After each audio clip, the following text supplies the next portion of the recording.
First, I worked hard these 2 days when we were after the last lecture, and of many things which I promised to do, I did only one. But still, now my notes at least cover everything which was presented here so far, last time in particular, and a small portion of what is going to happen today. All the rest of what I promised, I can only promise again. But I really now work hard on this course. Then the second thing, I can say this only if I'm 100% sure that nobody else is going to come. Because, but I will write a message to everybody. You and all the rest of the people. I have now 10 people registered for this class. 6 people are here. I think all of you are registered. I don't know this for sure.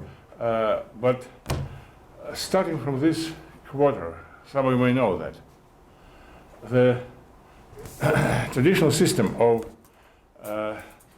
evaluations, course evaluations, is replaced by something which exists online. So, doing something which and I don't know what. You, maybe some of you know. They sent me an email this morning. I did it already. Yeah, me too. You do? How interesting. So Henry knows how to do this. You fill the forms online, and as soon as I finish grading this course and no resolution is possible, I will have an access to your forms. I hope that somebody else is coming. Well, I hope you will, at least some of you will write your frank opinions, and if I can improve something in the future, which is not likely, I will try to do this. This is number one. Now, there are 3 more lectures in this course, today, Friday, and Monday. And certainly, you know, maybe I said this to you, I was the first actually in Davis who taught this course. And the very first syllabus was written by me. And it was not a 1-quarter course, it was a 2-quarter course. 261, right? A and B. I am not sure that 261B exists at all now, but at least this year it doesn't exist. By this reason, I have somehow in this course to combine the most important things from the both parts. What I'm going to finish today, actually I did this last time, just several additional remarks, plus a small gap in the proof which I had last time. The real forms of complex, semi-simple, simple Lie algebras. So I will say something about this. There are many results which I will not be able to prove. At least maybe I will write some proofs or some hints to the exercises, how it can be done in my notes, which I will continue. I will write there maybe more than I will be able to present here. So this is the subject which I am going to finish today. A real semi-simple Lie algebras. Actually, this contains a full classification of them. Precisely, there exists a full classification of complex semi-simple Lie algebras, which we already have. And then the last subject is the representation theory. It is a very classical subject. Many people introduce themselves as experts in the representation theory. I do not precisely belong to this community, but still I have some connections with this. There are several different approaches, lots of results, actually also full classification.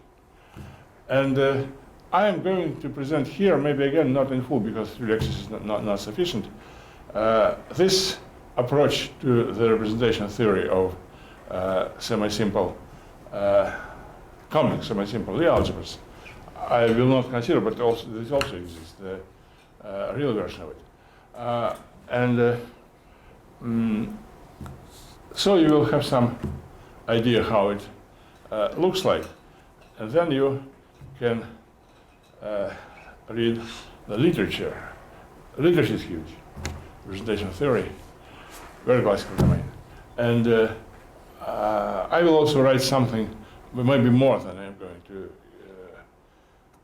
present here, in my notes.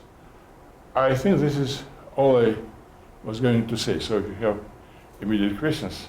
Yes, and also I think tomorrow I will send to you the final assignment. Maybe you will say to me what should be the due date.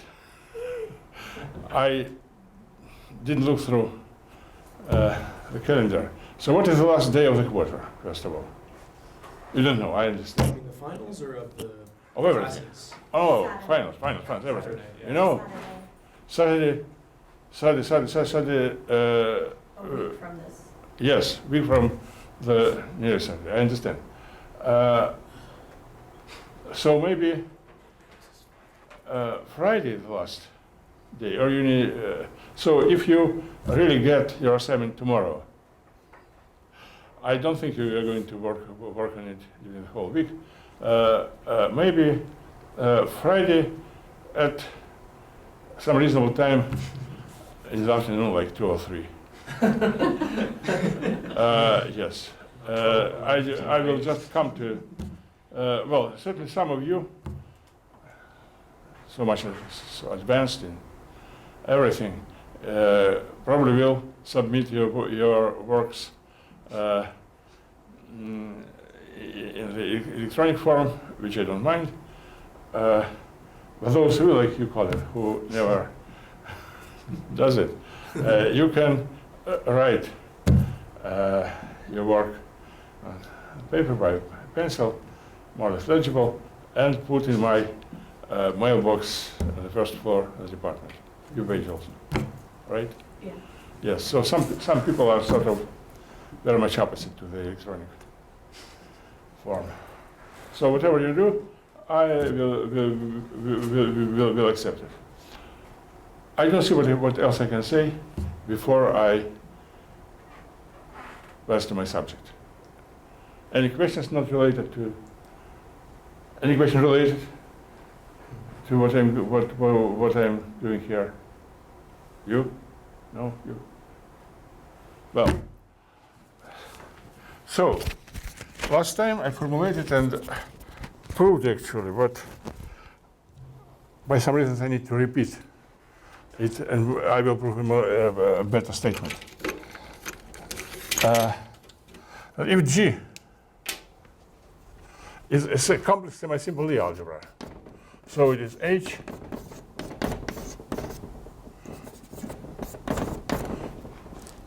the sum of the Cartan subalgebra and a bunch of one-dimensional spaces which correspond to roots, non-zero roots. Then I choose a basis in this space, H1, HR. R is a basis in H, but actually this belongs to the real part of H, which is the set of all real linear combinations of the vectors H alpha, if you remember what it is. Instead of R, you can consider Q, and everything will work. So this is a basis in H, and also you consider vectors E alpha, which form the so-called Weil basis. And one of the important properties of this, well, of everything, a property of this, which I will use, that if you have any root alpha and apply it to any element, actually to of HR or each of this will be a real number. This is one thing. The other thing that, as usual, E alpha E beta, the commutator, is some number times E alpha plus beta. If alpha plus beta is a root, if it's not a root, this is 0. And it's also for the while base. It's also true that this is a real number. These are two things which are important to me. Now, using this, I define a map sigma of G into G in the following way. If I apply it to this, and these are complex numbers, then there should be minus mu I bar h I plus the sum lambda alpha bar e negative alpha. This is the definition of sigma, and my claim consists of three things. First is obvious. I don't need to prove it. It's antilinear. G is a complex vector space, and this is an antilinear map. Second, again, no, it doesn't require any proof. That it's square. This is involution. Its square is identity, visible.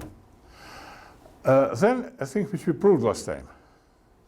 The sigma actually is the Lie algebra automorphism. That is, it takes commutators into commutators. You understand?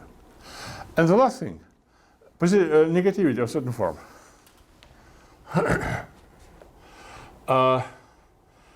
If you consider, I now formulate this in a better way, and it's easy to prove. If we have take nx c and g, and consider the following expression, the in the product c and sigma of c. No, take sigma and eta in g, and consider this thing. It is a complex number, and this is a Hermitian form. Because of the sigma. So it is a form which satisfies all the usual conditions of a Hermitian form. So this is more or less symmetric up to complex conjugation, and more or less linear. For the second argument, it is antilinear. For the first argument, it is linear. And it's obvious. Hermitian forms, unlike symmetric forms in the complex space, also have signatures. Because it is obvious, because of the properties of this form, that if we take C, the inverse of C and sigma of C, it will be a real number, which may be certainly positive or negative, whatever. And by this reason, the Hermitian form has sigma, is positive definite, means that for every c, this expression with c equal to eta is positive. Negative definite is negative. But actually, it has signature as precisely as real symmetric bilinear form. Do you know this? This is how to say elementary linear algebra. If you don't know this, you can check it in a second. Now I want to prove the following thing. It is slightly more than I did last time. That c, sigma c, this is a real number.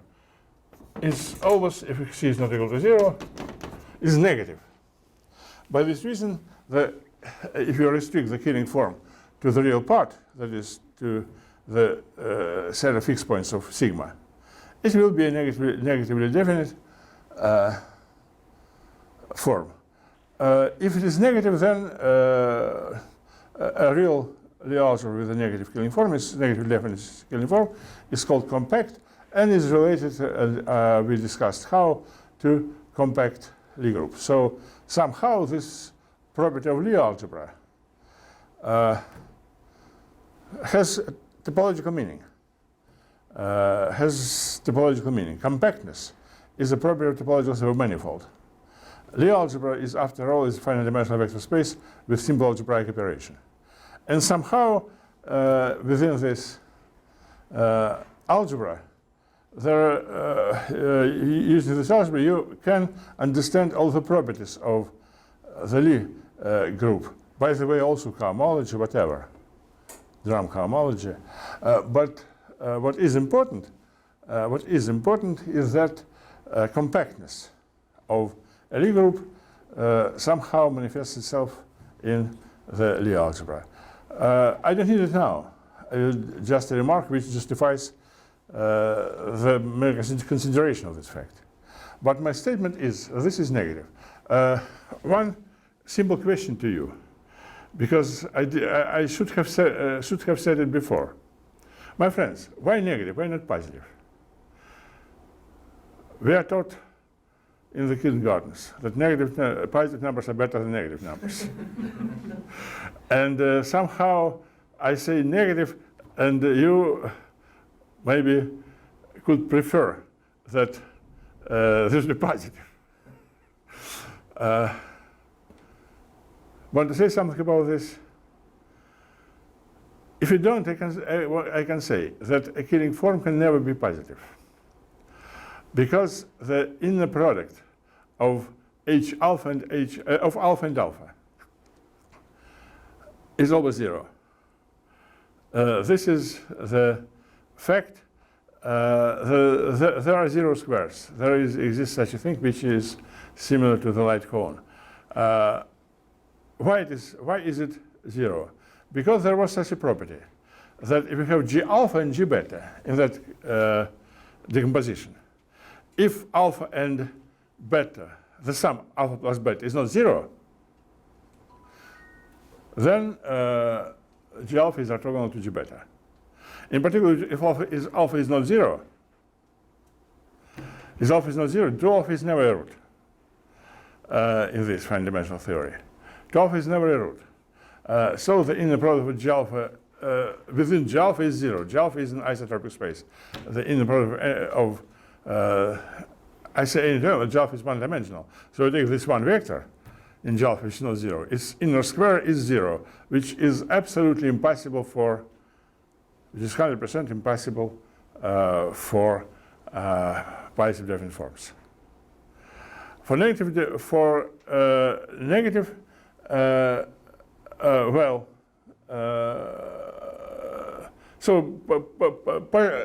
never possible. It's not possible that this form, killing forms are never positive, but they can be negative. And this is the fact which I'm going to prove now. I presented the proof last time, but there were only 2 minutes for this, and I was sort of nervous, and I did something very wrong. So now I repeat it. So this fact, I'm proving that.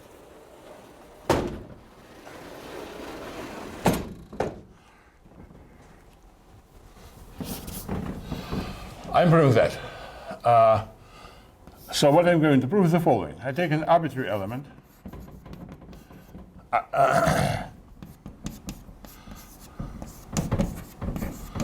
This is my Xi. And take sigma of Xi. That is the sum minus the sum mu I bar hi plus the sum lambda alpha bar E negative alpha. This is sum over I, this is sum over alpha, right? I want to prove this is negative. I want to prove this. A sum by 2 is taken in the product of sum by 2 summands and the sum of 2 summands. This falls into 4 parts, right? What I didn't say last time, it is obvious. That of these 4 parts, 2 are immediately 0. The inner product of this and this and this, is 0 because in negative, if alpha is not 0, in negative alpha is orthogonal to the whole, G alpha is orthogonal to G0. So in negative alpha is orthogonal to HI. This is also 0 in the same way. So there remains 2 things. The sum mu I, HI, I write minus here, the sum mu r by hi, and this sum lambda alpha e alpha, lambda alpha bar e negative alpha.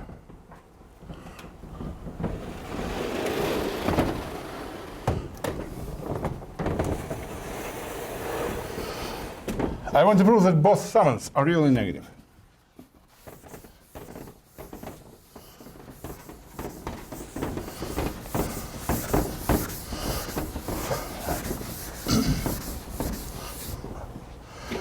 So why are they real and negative? Consider the first one. I write this. H is my notation for this thing. H sigma of H. Both are elements of the Cartan subalgebra, and we have some a rule how to compute this. It is the sum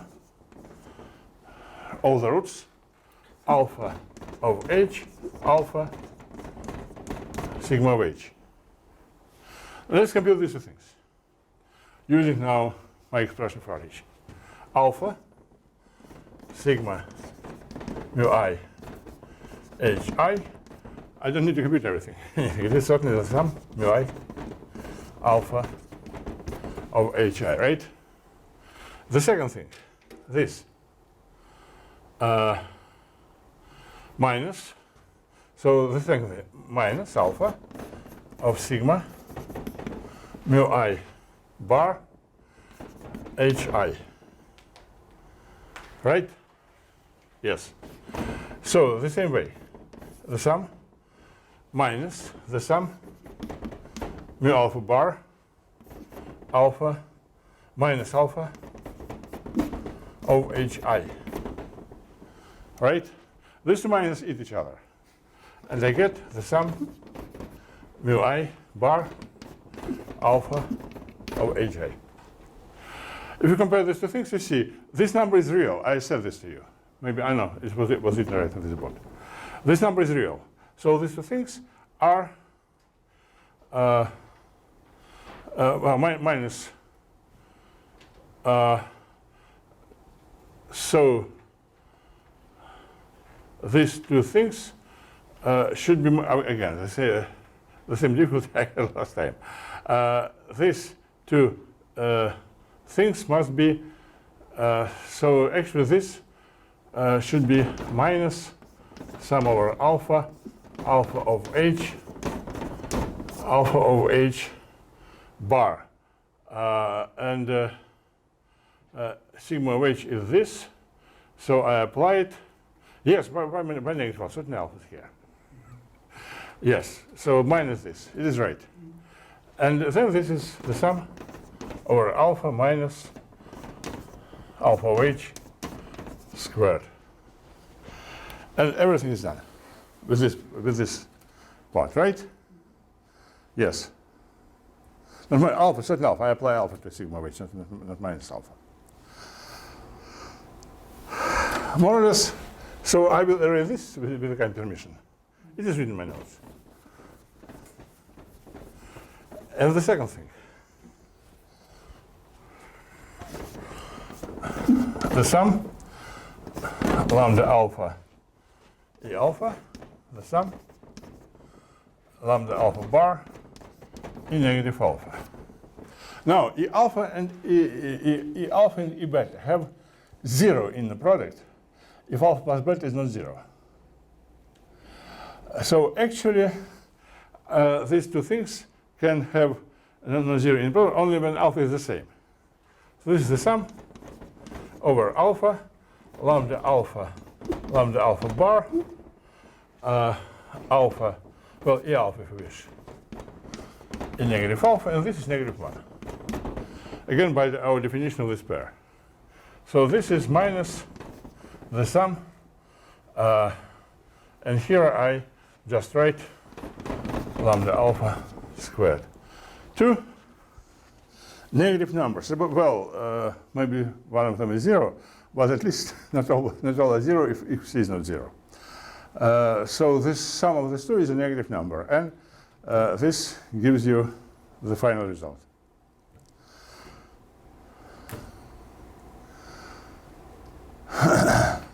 Is it okay? Yes. Let me spend some 5 minutes to say something else about this. First of all, very certainly, this is not the only possible real form. A real form of complex Lie algebra is the same as a conjugation operator sigma, antilinear, involution, which is the algebra automorphism. A real form is a real subalgebra of the complex Lie algebra. And it is possible that two such real subalgebras are connected by a conjugation operator. And I want to say that actually, and it is, I will not prove it, but it is more or less obvious, the conjugacy classes, it is natural equivalence relation between real forms is the same as the conjugacy classes of such antilinear anti-automorphism sigmas. So this gives some hope, and this hope can be very much material. Hope to classify all possible real forms for a given complex Lie algebra. With respect to this, so this is the same as a full classification of such involution sigma up to a conjugation.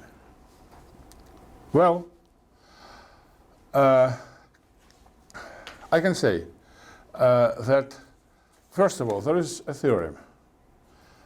Proof is not very hard, but I have no time to discuss it. That a complex semi-simple Lie algebra up to this equivalence has a unique compact real form.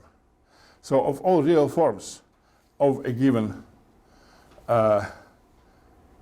complex, semi-simple complex Lie algebra, only one is compact. So if you consider compact groups up to local isomorphism, only one compact group corresponds to any complex semi-simple Lie algebra. And actually, we didn't consider this notion here, but any simple complex Lie group has only one compact form up to coverings, finite coverings. This is one. Now, is it possible to classify all real forms, not necessarily compact? It is done in the following way. First of all, this prefix anti, actually provides some inconvenience. It is very possible to get rid of it in the following way. It is, a lemma says that for any real form, that is for any sigma like this, there exists precisely one compact real form tau, so that sigma and tau commute. Understand what I said? So for every sigma is all this antilinear automorphism with square 1. It may be compact or not. Two such real forms may commute with each other, not prohibited. But the fact is that for every real form, there exists precisely one compact real form, such that the corresponding evolutions commute. Simple lemma, it is not hard to prove. So we construct such a compact form on an additional condition, that is, it commutes with some given anti-involution tau, and then it is unique, not up to a conjugation, it is absolutely unique.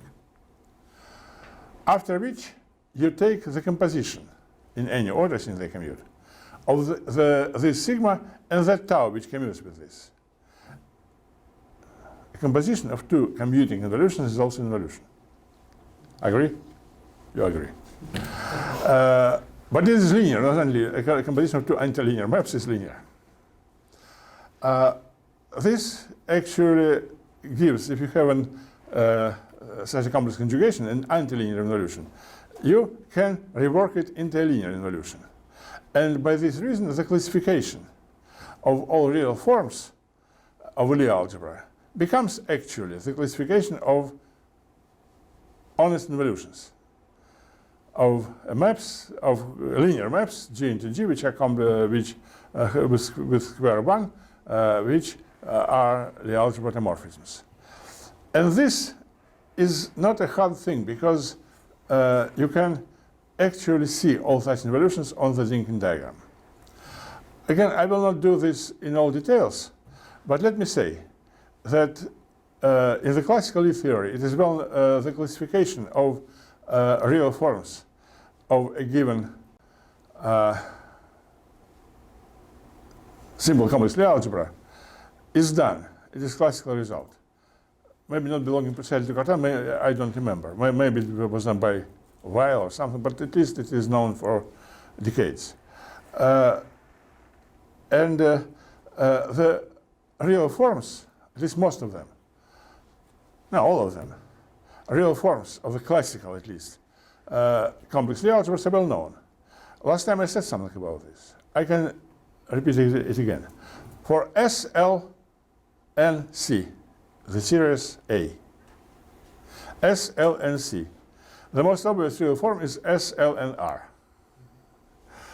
But also there exists SUN, also a real form of SL and R.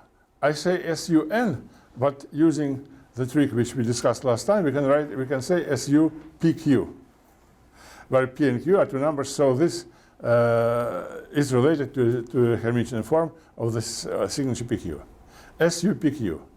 So we have this wonderful real form, we already have them, of SL and C, that is SL and R and SU PQ. Only one of them, that is SUN, honest SUN, is compact. Is it all? More or less. There is only one when n is even.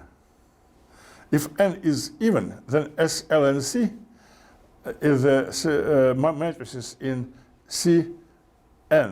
If n is to m, C to m.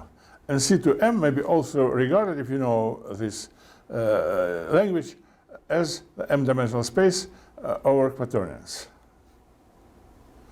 Maybe identified with what is called HM.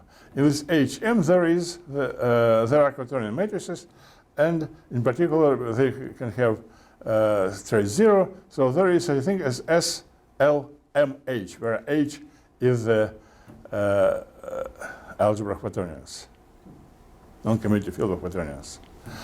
This SL and H, yes, it is one more real form. It is a real algebra, in particular real algebra. And it has dimension, real dimension 2 times less than SL and C. That is the same real dimension as the complex dimension of SL and C. And this is also a real form of SL and C. Done. SON, the series B and D. SON. Again, we have OPQ. OPQ. You understand? These are real forms, and only one of them is compact. Again, if M should be divided by 4, I believe. So there exists a quaternion analog of orthogonal measures. No, M is it's a complex Lie algebra. Yes, and if M is and if the number is even, then it also the algebra of transformations in the quaternion space. Transformation in the quaternion space, since there is, I think, a conjugation, certainly can be unitary. There is such an algebra U over quaternions. If n is to m, then um of h. And this is also a real form of OM. I don't want to say much about the series C symplectic algebra because we didn't discuss them in all details, but there is also such a thing as SPPQ. And this SPPQ is the only possible real form of, well, for all, these are only possible real forms for SPN.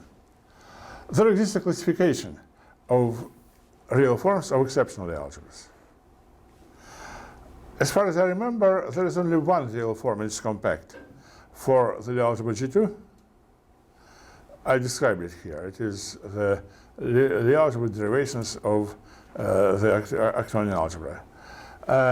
And then between 2 and 4 for each of the remaining. I believe 4 is the maximum number for E6. 4 real forms. Maybe 2 real forms for each of the rest of them. That is E7, E8, and F4. All of them are described. The operation sigma are described, and so on. You understand that if you classify all real forms of complex simple Lie algebras, then it is equivalent to the full classification of simple real Lie algebras, because every simple real Lie algebra has a simple classification, so it's a real form. So this is a full classification of simple real Lie algebras. What about that? I don't want to say anything else about this theory. It exists. Also, there are properties, there are Lie groups, there are, but I have no time to take this subject at all. Then I have limited time, but 2 more lectures. I want to say something about representations. We forget about the field R. We don't know anymore what the real number is, only complex. We consider a semi-simple, but a simple. What I'm going to say today, semi-simple is okay. Semi-simple Lie algebra. And we want to consider finite dimensional representations of it. There is a theorem which we proved here, that every finite dimensional representation of a semi-simple, complex semi-simple Lie algebra is decomposed into the sum of irreducible representations. So any classification problem actually is reduced to the classification of irreducible representations and finite dimensional. I already said to you, and we will see it again and again in the remaining part of the course, that infinite dimensional representations of a very much finite dimensional simple Lie algebra are not decomposable in general. Not only we will have immediate examples, but it will be important for us. So again, I consider G.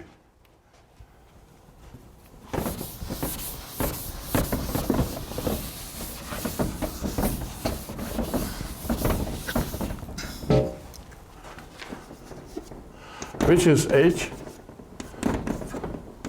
plus G alpha. This huge sum, I prefer to write it as n minus plus H plus n plus, where n minus and n plus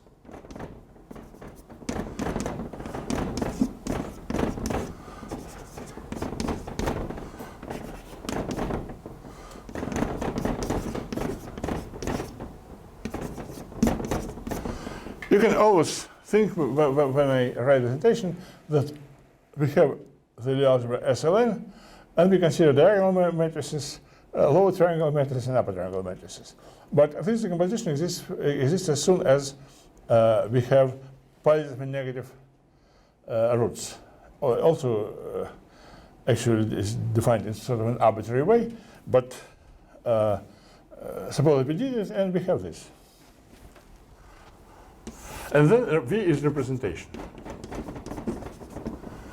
Irreducible, yes. So far, simple representation. Finite dimensional, definitely. Now, first of all, weight. Suppose that lambda is some linear function on H. Then we can consider in V the space V lambda, which consists of those V for which HV is equal to lambda of H times V for every H in H. So this is a weight space. Weight, lambda is weight, and everything is clear. Now, there is such an most important notion in this theory, actually, whatever approach you apply, the highest weight.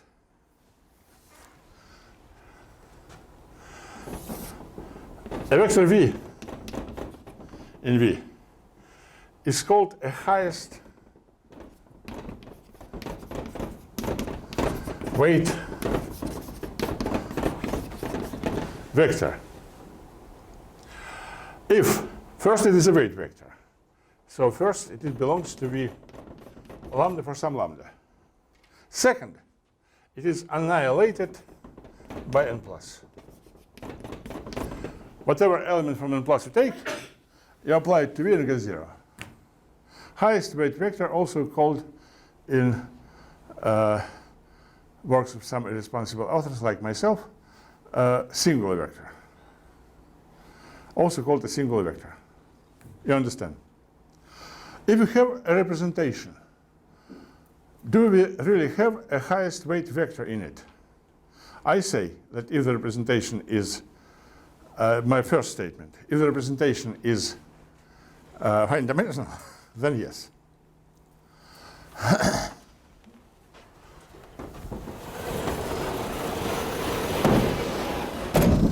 First of all, highest or not highest? Is there a weight vector at all? We take H, we take some basis in H. You understand? H1, H2, so on. Consider the operator, so weight vector. Consider the representation of, consider the action of H, H1. What is this? It is a linear operator. Linear operator does have an eigenvalue, right? So there exists some eigenvalue, lambda 1, and some space, maybe not one-dimensional. V1, let me write. I'm not sure this is the best possible notation. So that H1 V is equal to lambda 1 V within this V1. This is the definition of V1. You understand? What do you think about the action of H2? H2, you know, is commutes with H1. So I'm 100% sure that H2 takes V1 into V1. Right? Right? By this, I want to say that if you apply H1 to H2 V, it is the same as to apply H2 to H1 V, and this is H2 lambda V, and this is lambda H2 V. We show that H2 V also belongs to V1. So we have a new operator, H2, V1 into V1, right? Let me repeat the same thing which I already said. It is a linear operator, and it probably has an eigenvalue and some eigenvalue, lambda 2. So there exists a part V2 into V1, and on V2 we have two things. H1 is the multiplication of lambda 1, and H2 is multiplication of lambda 2. And this space is not 0. Then I proceed. I take H3, H4, and as a result, I have some space V and some set lambda 1, lambda 2, lambda r, where r is the dimension of H, say that non-zero space. Vectors of this non-zero space are vectors of this non-zero space are all eigenvectors for every element of H, right? There is a linear map lambda of H in the complex numbers. So what we have a construction of at least one non-zero weight vector. Okay? Now let me show to you one more trick. Because highest vector means that n plus applied to this vector is 0. But why? It is not. Very interesting.